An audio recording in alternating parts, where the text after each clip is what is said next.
Hey, sports fans, Greg Bev from Men for Knife, MKT, USA. I'm calling you, I'm reaching out to you, I'm shouting out to you today from up over.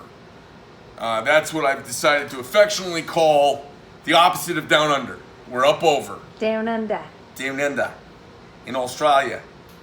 Australia is interesting, you guys. We've got a dealer down there. This is Revenant Knives and EDC, Australia. They're down in Toowoomba, Australia, outside of Brisbane. Brisbane is where I started my tennis tour in Australia. When I played all over Australia on tour the year that Pat Cash won Wimbledon. So you Aussies will remember what that is because it's one of the lexicon dates. It's one of the dates in the lexicon of all things cool from Australia. It was the Men at Work from Scotland, and then it was I don't know what's the movie I was like Gallipoli, and then we've got the Aborigines, boomerang, wallabies, kangaroos, koalas, Joeys, dingoes, the dog.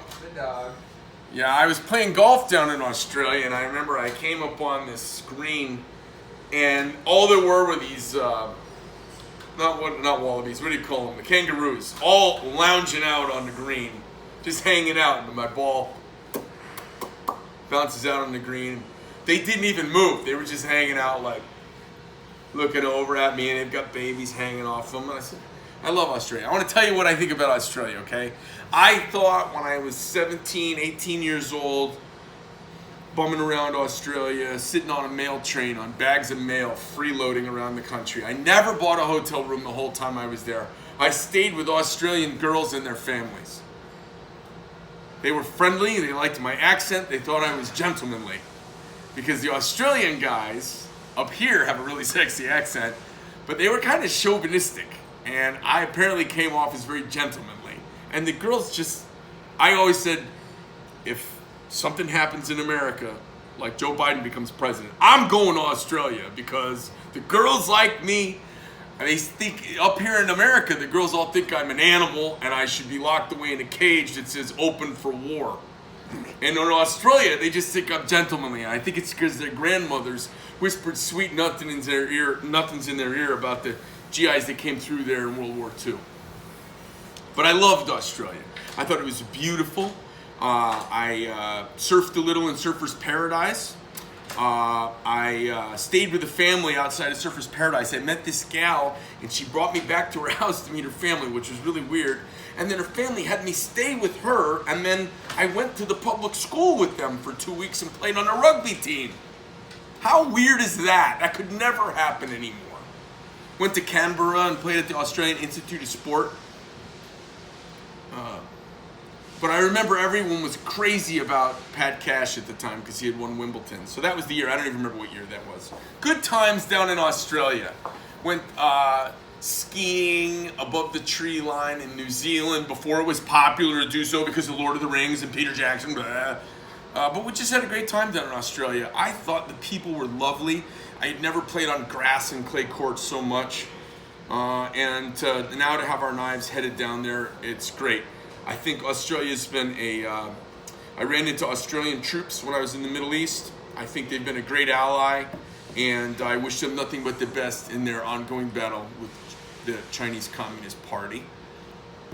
And we're not going to win with 5 knives, but I think they're going to sell these knives, and they're going to need a bunch more knives, and we can start bringing some of our cool American, Western, Anglo-Saxon, Judeo-Christian badassery to the table to scare off the CCP, and here it is. So without any further ado, I know these people in Australia, they're like, my God, we're buying knives from a complete lunatic. He's a crazy, crikey American nut-take.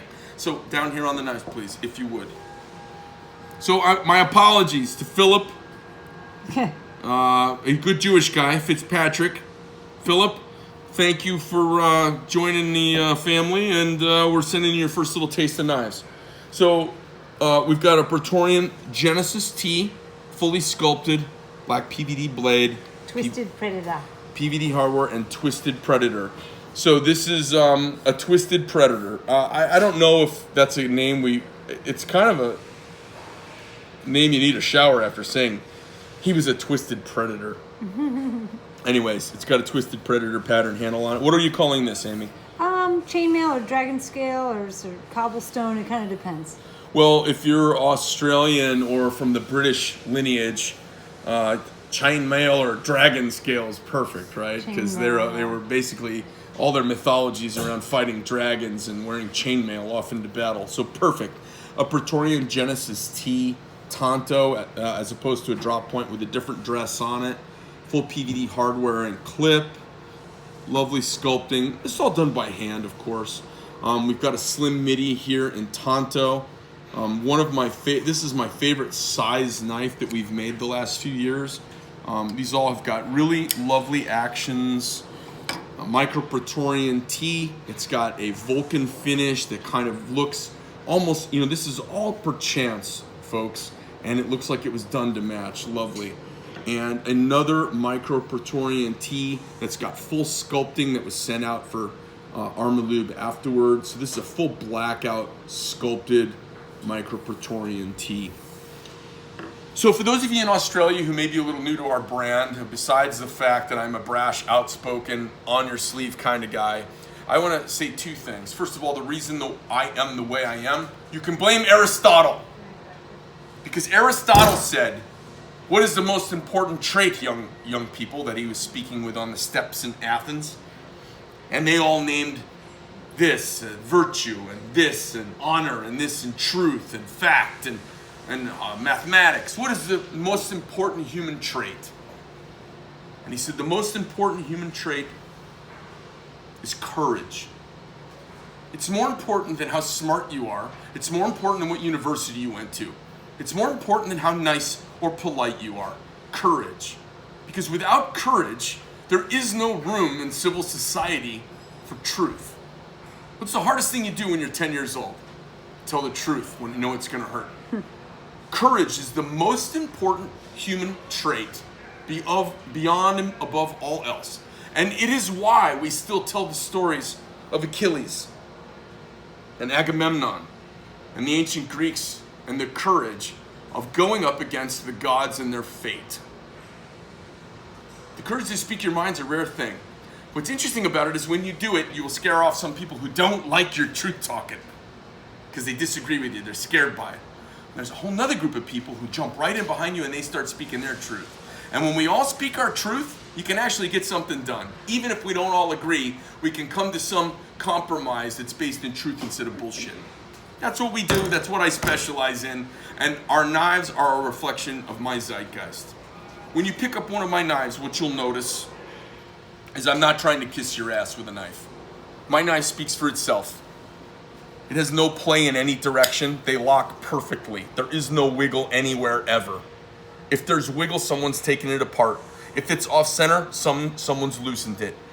If someone takes a knife and they don't listen to my instructions and give it a little time to break in like a race car, to break in like an aircraft engine, to break in like the very best of the things that we like, if they don't give it a little time to break in and they get impatient like a child who doesn't get it and they mess with it, what they're doing is second guessing millions of dollars of research, development, experience, and hundreds of years of experience amongst us to make the very best product that we want to bring to the market.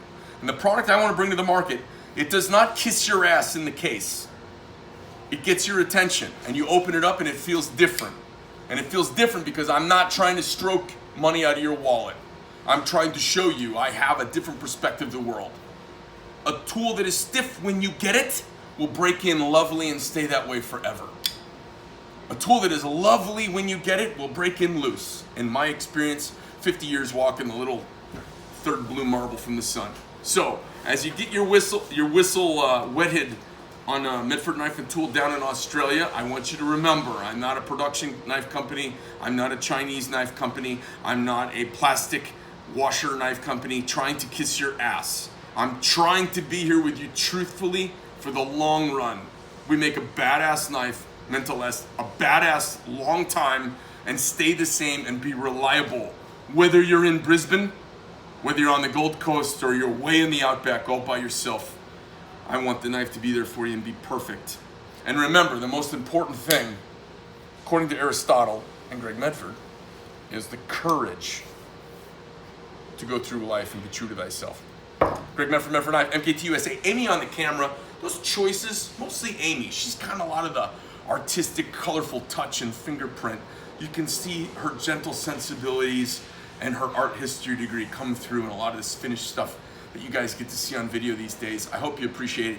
It's not all my Machiavellian sitting behind there. I'm not micromanaging this. Amy's taken my style, and she's taken her sense of style, and she's taken my palette, and my team has taken my sensibilities and developed an even more sophisticated palette than I had on my own. Because when I was making knives every day, I was just going as fast as I could, doing what I could do and do well. They've come up with all of these other patterns that they can repeat so nicely, and they've added this texture and color and vibrance to our line. And Amy has really taken her art background and brought that full to bear in this. So it's a collaborative effort. And although I did the doodles and made the knives and I'm kind of the architect behind it, the people putting this fingerprint of lovely craftsmanship on it, you see in the videos around me every day, and they don't have my name. So, Greg Medford, Medford Knife, MKT USA. Welcome aboard, Australia.